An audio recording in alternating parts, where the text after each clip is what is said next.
Welcome aboard this week's podcast of Dudes Dish Disney. Get ready for amazing attractions across America. Beer halls and bar rooms, banquets and beverages, a collection of characters and colleagues. No cupcakes. It's Dudes Dishing Disney. This episode of Dudes Dish Disney is sponsored by Magic Vacations.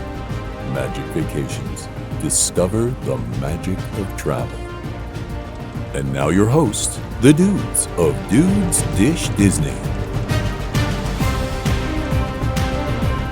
Hello, everyone, and welcome to this week's episode of Dudes Dish Disney. Joining us today is our producer and resident tech dude, Jonathan. What's going on, guys? Also joining us is Ryan, our co-host. He is the number one Disney dude. Are you sure? Are you sure it's me? What's up, dude? You seemed a little confused there, introing him. Okay. It's okay. It's been a long day for Carl. That's right. I'm Congo Carl, some confused old man who doesn't know what I'm doing in this space. And there's nothing better than having a confused old man guide you through this week's episode of Dudes Dish Disney. Dear God, no wonder why we've been having so much issues. Yeah. And speaking of guiding you through space, we're talking about a topic of planning, theme park planning. And even the best plans go awry. And I think through the evolution of the parks, especially Universal comes to mind, but certainly Disney too, various parks. As the parks start to change and attractions open and close, reopen, reshape, things change physically in the park itself. And we've noticed a lot of poorly used or misused space in and around sections of the parks and some unused space. And we thought we'd comment on what some of those obvious things are and why they are a misuse of valuable real estate, and what we might do as armchair Imagineers. If we pull up to the drawing board, what will we do to fix those underutilized or misused spaces at the various theme parks? And it really is a shame too, right? If you think about it, there's some places that come to mind. It's like, wow, there could be so much here. You know, even if sometimes they open the old attraction that's sitting there kind of empty, that's a start. It's better than nothing. But also there's other potential for so many places. And we hope eventually they'll all get used. But until then, we can dream about the proper use for these misused locations. So no format today, kind of freewheeling, you know. Callers call in and pick a topic. It doesn't matter. 1-888 Papa Congo. Just remember. And operators are standing by. Think about it. Think about some of the unused space. Ryan, get us started here because I'm doing a horrible job. Yeah, no, this is great job, Carl. We'll stand up and applaud you. You did wonderful. So, I mean, truthfully, this show came about because, and I'm just going to give a little background to the people. And I don't even think I told you guys where I came up with this idea, because truthfully what happened was I was at Hollywood Horror Nights with MVP Steve, who's also a longtime friend of mine. And we had a few beverages, which tends to be when my ideas come out. But we were walking through Universal Studios, and I passed an unused space, and I looked at Steve, and I was like, "Oh, show idea!" And I was inebriated enough that I said, "I need to pull off to the side of the road here and text the guys." So let me start off with that specific space, because that was really what triggered the memory for me, or triggered the idea for me. So in Universal Islands of Adventure, there is a stage that is halfway between Toon Lagoon and Marvel Superhero Island. It's a massive stage, and it's kind of back in the corner. and there is literally nothing in it right now. Nothing. I had to do a little digging to even see what used to be in it because I've walked past it 100 times in the last 5 years and there's been nothing in it. So what it used to be is it used to be a stunt show area. It was a theater that was converted into a stunt show area, but the stunt show area was like extreme games kind of stuff. So like skateboarding, and like Matt Hoffman had a show in there for BMXing, that kind of stuff was used in there. And I'm sure I didn't research it enough to figure out when, but I have to imagine that was probably the early 2000s when that X Games was at a peak, is probably when they used that. But it's been a long time. So haven't really looked at anything about it there. So I'm looking by that and I said to myself, well, what could this be? Right. And you're missing a major opportunity in Islands of Adventure. In Florida, Marvel belongs to Universal, and they can do with Marvel as they please in that park. As long as it's one of the characters that they've used, and as long as it's the characters that were in the comic books, not of the present MCU Marvel Cinematic Universe, right? But you could do an awesome stunt show with the X-Men or, with Doctor Doom, which is all characters, you already have Rogue and Storm and Cyclops already roaming those parks. You already have Hobgoblin, you got Spider-Man, and you've got Doctor Doom, right? Those are characters that already exist walking around those parks. There's no reason you can't dress them up in stunt actors and have a Marvel stunt show like a la Indiana Jones over at Hollywood Studios, right? You could use so many different elements from Marvel. You could use, the mansion as a set element from Professor X's mansion. You could use, the airplane that they have there. You can use any one of the tanks or vehicles that they have and tie in a really cool stunt show using that. Now, you have a cool stunt show on the other side using Bourne Ultimatum that they did a phenomenal job with. But I have to believe with the technology that exists and the IPs that they're already allowed to use there, they could do something that's just mind-blowing with Marvel. So that's where the idea came from, and that was the thought that I had. But, I don't know what you guys think about that. We haven't talked about this before today's show. And that's exactly the first place that came to mind for me. I first noticed it. I was walking through the park one day and I had a business client called me and I needed a quiet place to go. And I walked back there because there was no piped in music or nothing. You were away from everything. And it's a huge arena. And I was like, what a miss. And I had no idea what went there either. And I couldn't find it online either, what was actually there, because it was. And then you think about all the stunt shows that are gone, Sinbad Voyage, Fear Factor, all the stuff that was there. And really part of the classic Universal on the West Coast was the stunt shows, the Wild West stunt show, Waterworld, not a very good movie, but a great stunt show. All of these things that it was part of the magic of Universal was all these stunt shows. I gotta believe that it's hard to find up and coming stuntmen who want to be in these shows. Maybe, some young kids. When I was growing up as a kid, it was, what do you want to be when you grow up? And a lot of it was a stuntman. Evel Knievel was the whole thing, and the movies and everything, and live stunts. Well, now as the world goes to CGI and special effects, there's not that many physical stunts being done anymore. I guess Tom Cruise still does his. But that whole genre is leaving the parks. And it really had such a tie-in with the movies back when the parks were built. And it's almost becoming a lost art. Bourne is an exceptional show. And you could do things like that, right? But it's also in Toon Lagoon. So you could do a family show there, too. You could do some sort of stage show. But all the stage shows seem to be dying, which is a shame.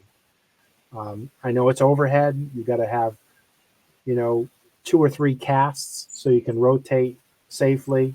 People aren't doing, 9 shows a day, 7 days a week. So you've got to have the performers. And it seems like that is a lost component of not just Universal, but theme parks everywhere. And that space kind of jogs that memory. And then again, the Fear Factor space over in Universal is the second one that comes to mind. Same situation, right?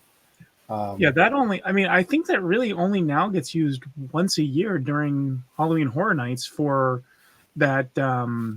I'm drawing a blank on the name of the show, but that Beetlejuice Revival used to be there. I don't know if they come No, back anymore. They do another one now. It was Beetlejuice, and then it was Bill and Ted's for a long time, the Fear Factor show. And for the last 2 years, it's been like, and I watched the show when I was there.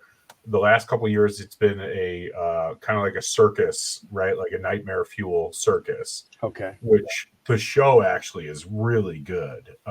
Really, really 30 But they bring show. people in for that period of time to do it. It's not Universal employees. And we were debating like who they brought in for that, but like to me and Steve, we were like, that feels like they took people from Cirque du Soleil, right? But like spruced them up as like cool outfits and a lot of heavy metal music and tattoos and cool stuff. Show was really, really great. But John's right. It only gets used during that time. Right. And they still call it the Fear Factor live stage, even though the like Fear Factor hasn't even been a thing in how long now. Right. I know for a while there that space alone was heavy talk in the rumor mill. Again, this was before anything was announced for Epic Universe being built or any of that was going to be one of the next major expansion points, because there's a decent amount of space there that butts up to the Harry Potter in Diagon Alley, as well as there's a lot of space between there and Men in Black. There's a ton of space. I know they put in a couple houses in that space too, between the stage and Men in Black. But there's a ton of space they could do something with, and it doesn't mean they won't. But the question is what? Because a stage show obviously isn't the answer, because they just keep dying. Yeah, or it's the quality of the stage shows, right? Because stage shows, to Carl's point, like they seem to be dying. But then you go over to Disney and look at Disney, and like the Lion King stage show sells out every show, right? It's filled every show. Even the Frozen show at the Hyperion Theater, which, like, I'm sorry, I'm not a Frozen guy, but it's a great show. It's entertaining, and the Indiana Jones show is always packed, right? So if you do it right and with the right IPs, you're going to drive people to it. And that's why I said for the other stadium, like Marvel, right? Like you have it, use it, right? Shove it in Disney's face. Be like, haha, we've got it, right? I don't care. But I just feel like it's a serious waste. But staying in Toon Lagoon for a second here, because I want to talk about Toon Lagoon for a second here in terms of misuse spaces. I'm worried about the future of Toon Lagoon. I will say that I think both Dudley Do-Right's Ripsaw Falls and Bluto's Barge, Popeye Bluto's Barge, are both a lot of fun, right? Mm-hmm. They're both really great attractions. The problem is between those and Wimpy and Blondie, those are characters that the kids that are between the ages of 5 and 19 have no idea who those characters are anymore. No, 5 and 30. Right. Fair. Yeah. John, do you know who these guys are? I don't know. I do not super well, but I do know. Beetle Bailey? Beetle Bailey? Yeah. Beetle Bailey was on his last leg as I was growing up. Dagwood and Blondie? Yeah. But see, I grew up on comic books, and my grandmother used to bring us comic books every time she saw us. So Archie comics. And a lot of times Archie would tie back to Beetle Bailey and would tie back to some of those characters. So I know those characters, but we're talking when I was like 10 years old. This is the early 90s. So there's no chance my kid, like I took a picture with Popeye and my son's like, all right. Look, Toon Lagoon is based on the Sunday comic strips. There's no newspapers anymore. Right. So I mean, how can you possibly extend that? Now, I mean, you know, Popeye and you know, what was also a cartoon, so that kind of carried over. The other characters that you mentioned, Dudley Do-Right was was part of, you know, Bullwinkle too, so that was a cartoon. But everything else south in that was not a movie until you get to Spider-Man. which is really Marvel. It's not Toon Lagoon, right? So Right. everything else, when you cross the border, I mean, Marmaduke, I mean, all of these things are like so Kathy. I mean, all of these things are so long gone. With the Sunday Funny paper, because there's no Sunday paper. There's no. I mean, the New York Times doesn't have a section for comics anymore. Yeah. So I mean, it's just, yeah, you're right. It's now they could replace it with more cartoon stuff that would tie into Popeye and Dudley Do Right. Keep those, and then replace that with more cartoon related rides that might bring it up a couple of decades and generations. But not far. It's still so out of line. So yeah, I mean, it's a relevant thing, right? It's a relevant thing. But those, as long as there's lines for those attractions, I don't think they're going anywhere. But those lines only fill now when they're needed as people eaters, right? When the parks are really busy, they'll fill. It's kind of like how Splash Mountain was, right? And it was like it's 10-minute line unless it's super hot, or unless the parks are completely full and it's the only place you're going to go for a 30-minute or less, right? But even still, I start to think about what they could do there, and they took DreamWorks, right, and they put it in this little kiddie area in Islands of Adventure, or I'm sorry, in Universal Studios. And I felt like that could have been a really good spot to stick it and use some of those DreamWorks characters to come up with attractions and rides, Whereas where they put DreamWorks in, it's a cute little land, don't get me wrong, right? But like Shrek is just a meet and greet. You could have turned Dudley Do Right's Ripsaw Falls into Shrek's Swamp, whatever, right? And redid it that way. Because you have characters like Shrek and Kung Fu Panda and the Sing characters that are wildly popular with kids that would have lasted a lot longer. Can you imagine that stadium having a Sing show in it? Oh yeah, God, that'd be even better, right? And if you tie that into Toon Lagoon with revised cartoons, even better, right? Because I will say I like the transition from Toon Lagoon into Marvel, right? I like, because it ties in the tunes and the comic strips to the comic book really well, and including a comic book shop that's like the entrance point.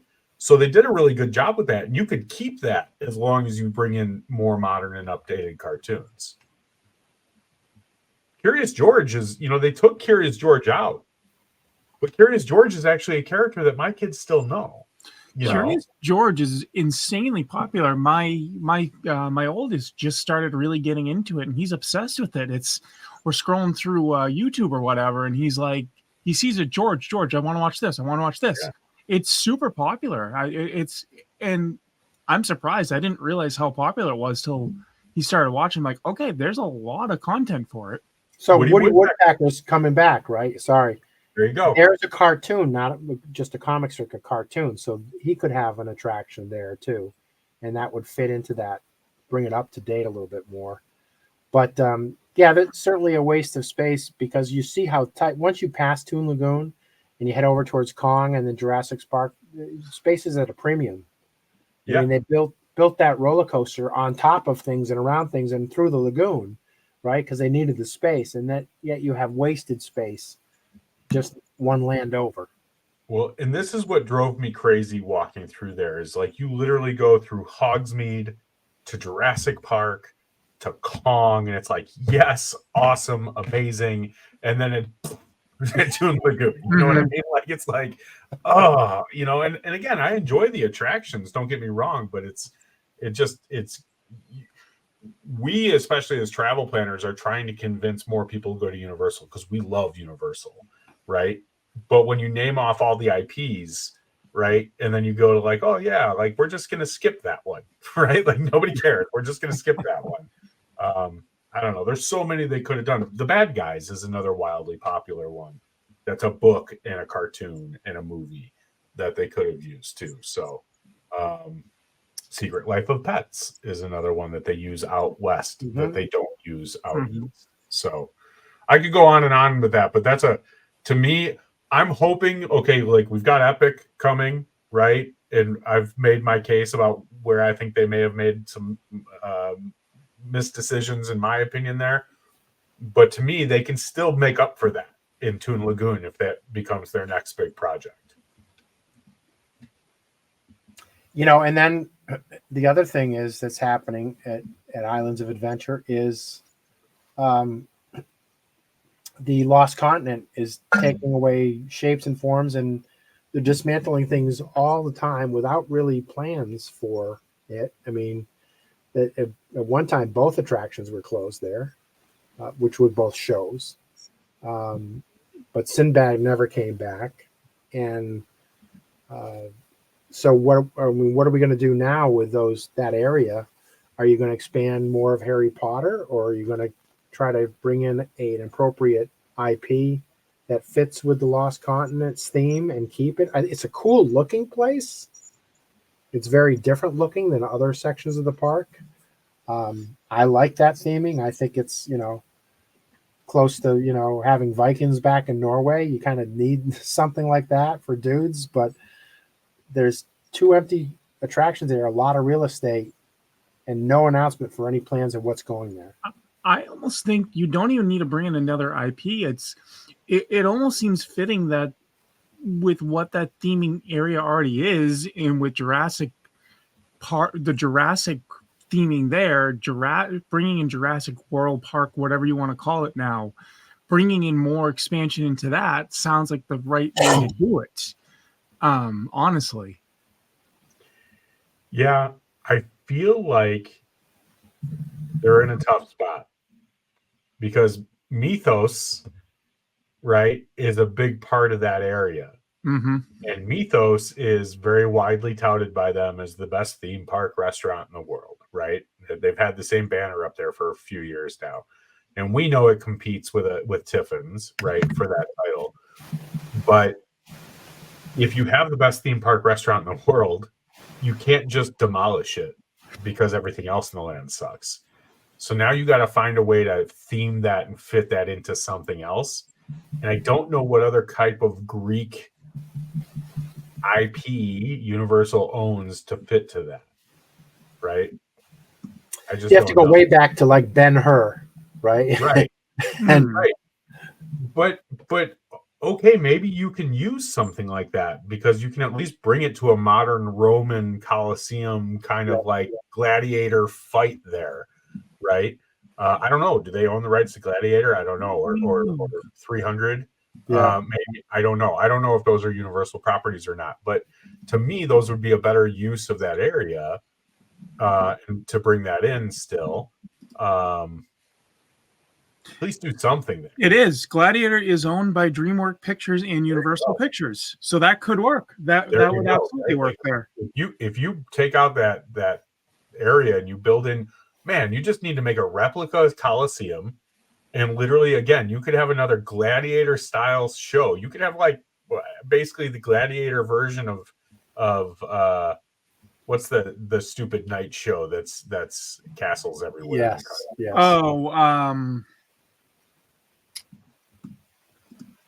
What is that? So Universal West used to have the animal show with the horses and everything, that were doing stunts for the Western and the Roman chariot race and everything. They used to do that out there. That PETA's got on everyone's case about doing that with horses and stuff. But those horses were trained. We toughen the Florida heat, I think, on the animals. But the Coliseum, you could do it different ways. There was so many different. You're not going to bring in, lions and throw somebody into the den of lions, but it certainly fits and goes. You could figure out what to do with it tastefully. That would be appropriate to that theme. Make use of that space in some way, shape, or form. That to me, I agree with you. That the Lost Island area is it's a shame. It's a shame because visually it's very cool. Yeah. Right. But there's nothing else there. It's Mythos and Mythos. And the fire eating kebabs. Right. And it's just a place that you have to, that too. Or it's just a place you have to walk through to get to Hogsmeade is basically what exactly. It is. Yeah. And and everyone stops and listens to the fountain. And I'm like, really? Keep walking. You know. Yeah.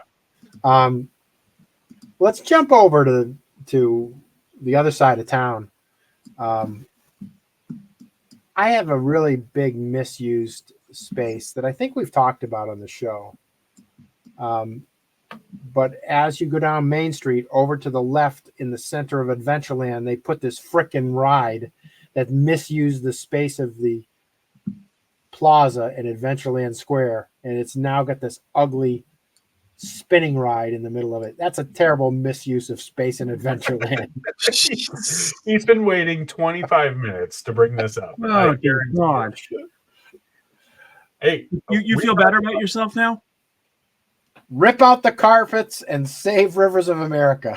Yeah, I mean, all right, we're not going down the Rivers of America road today, right?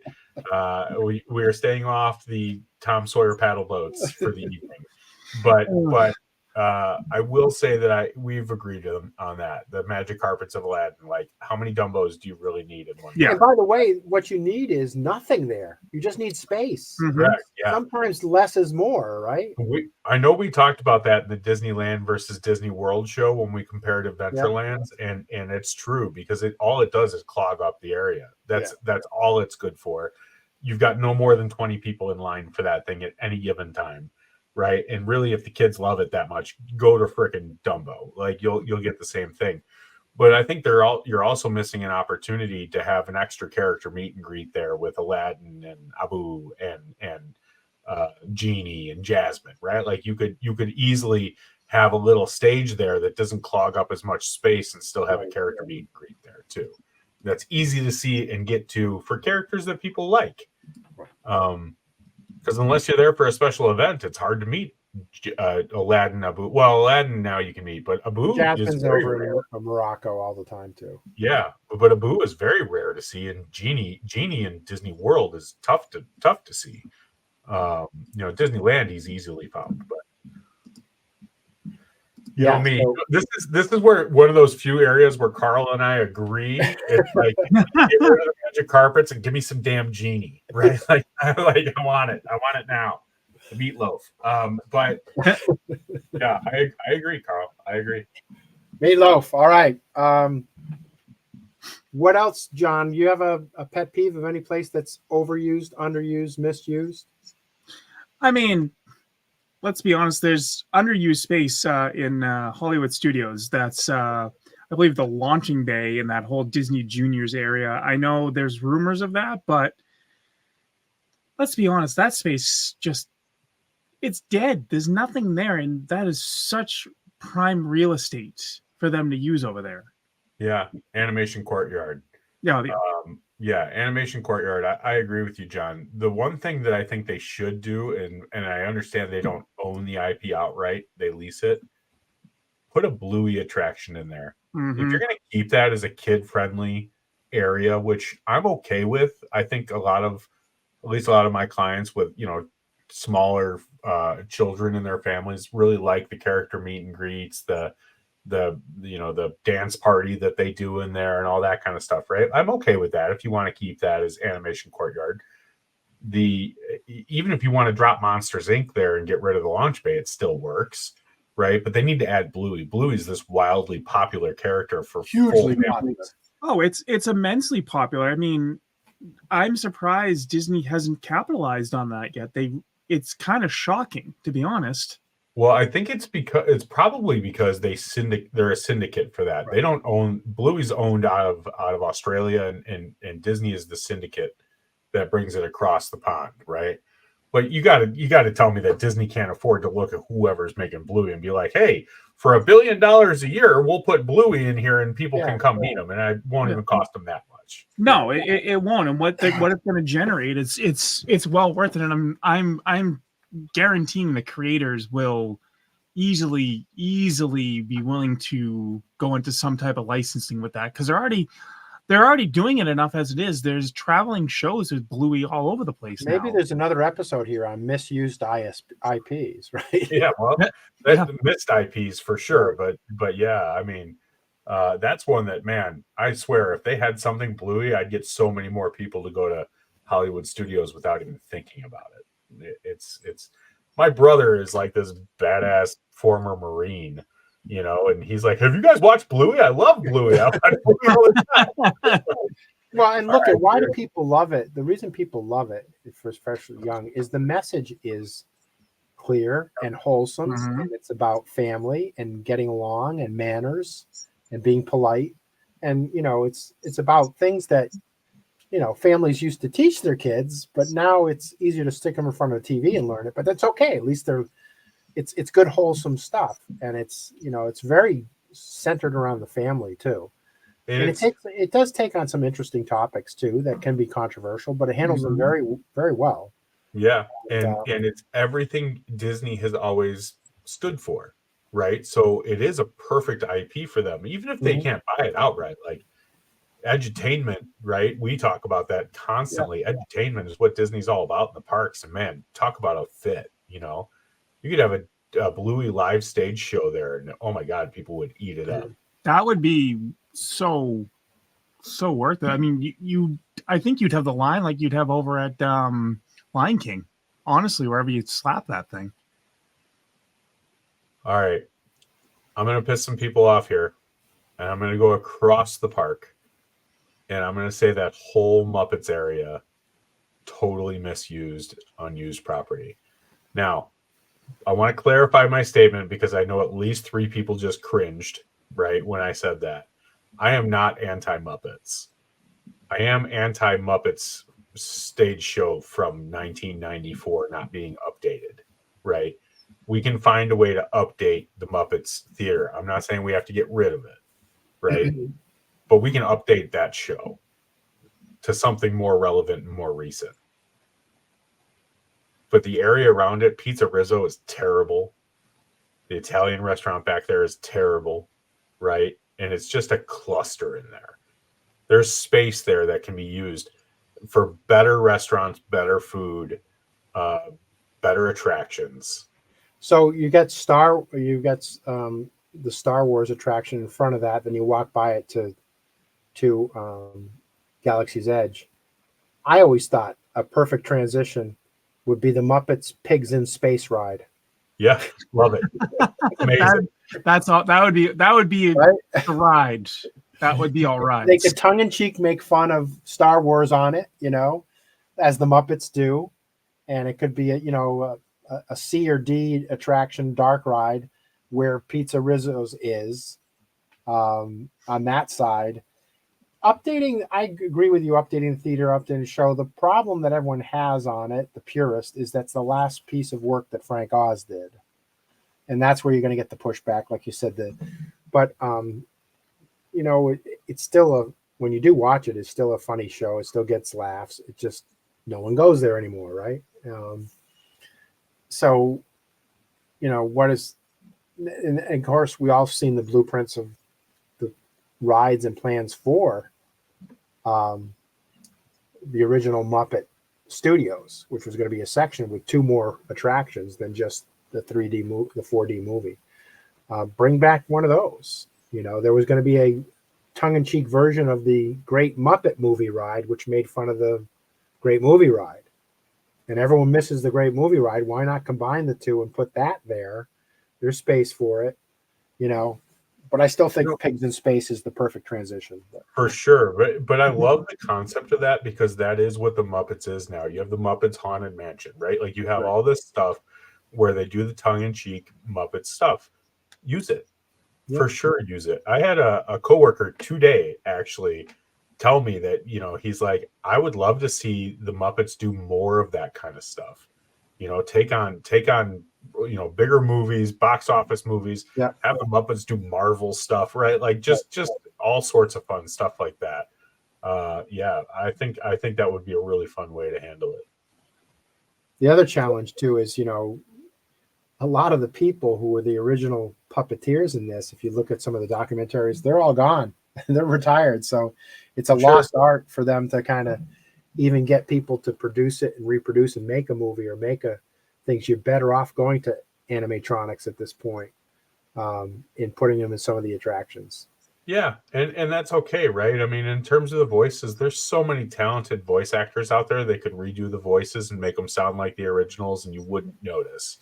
You know, we had one on a couple years ago that was doing Donald Duck, right? And he wasn't anywhere nearly close to the original, but he sounds like it. He sounds Yeah. just like it, right? Mhm. So, you know, I do believe that they could make it work, and you can. Sure, yeah, Frank Oz, like I get it, I get why, but like you can pay homage to him through redoing it somewhere else, as long as it's done tastefully and respectfully. And Right.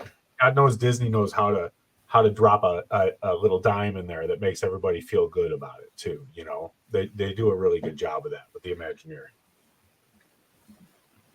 Any other misappropriated spaces in the theme parks in Orlando that we can think of? You don't want to talk about the Little Nemo ride or the Little Nemo show, Carl? Little Nemo, no. I guess he doesn't want to get canceled or triggered once again No. tonight. We're just trying to trigger him everything. The magic carpets, Nemo, the rivers of America. How about the space in Tomorrowland that's being unused? We've talked Oh about my that. God. We've talked about that so much. You Really? know, and listen, we're talking Orlando, but really for both Orlando and Anaheim, Tomorrowland just needs a revamp. We won't go into that again. We've had whole episodes about that. Yeah, that's. I think we can agree that that's, you know, keep the people mover. Everything else needs to be changed. Bring That back horse the is no longer not only dead, but that horse is bleeding profusely. Yes. The head is in somebody's bed somewhere. Yeah, it's bad. All right. Well, yeah, we could talk about all of those things, but we won't, because you know, space is infinite, or is it? With 40 square miles at Disney World, you'd think there's plenty of space to do it, what they need to do, and not misuse some of the space they have. Over at Universal, I know space is a premium at Universal. They've had to use it wisely, and they've had to literally move down the road to find more space. So the next time you're at some of the parks, think about the space or lack of space or misuse of space, and send us a note, and let's talk about what we can do to improve space, the final theme park frontier. I don't even know where that was, but Nanu. Bro. Wow. Make it- Wow. I don't, More misused IPs. All right. Later, dudes. later. Dudes.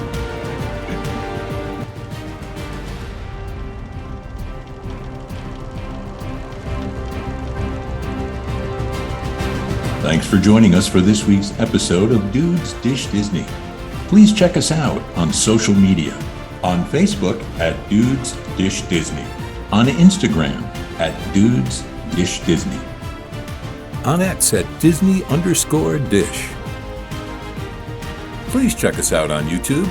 Like and subscribe at Dudes Dish Disney. Please visit our sponsor, Magic Vacations, at magicvacations.net.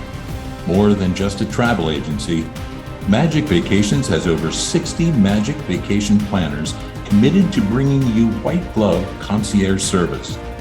Using a Magic Vacation planner allows you to spend more time making memories and less time worrying about the details. For all of your Disney, Universal, cruise, and global travel, go to magicvacations.net. Magic Vacations. Discover the magic of travel.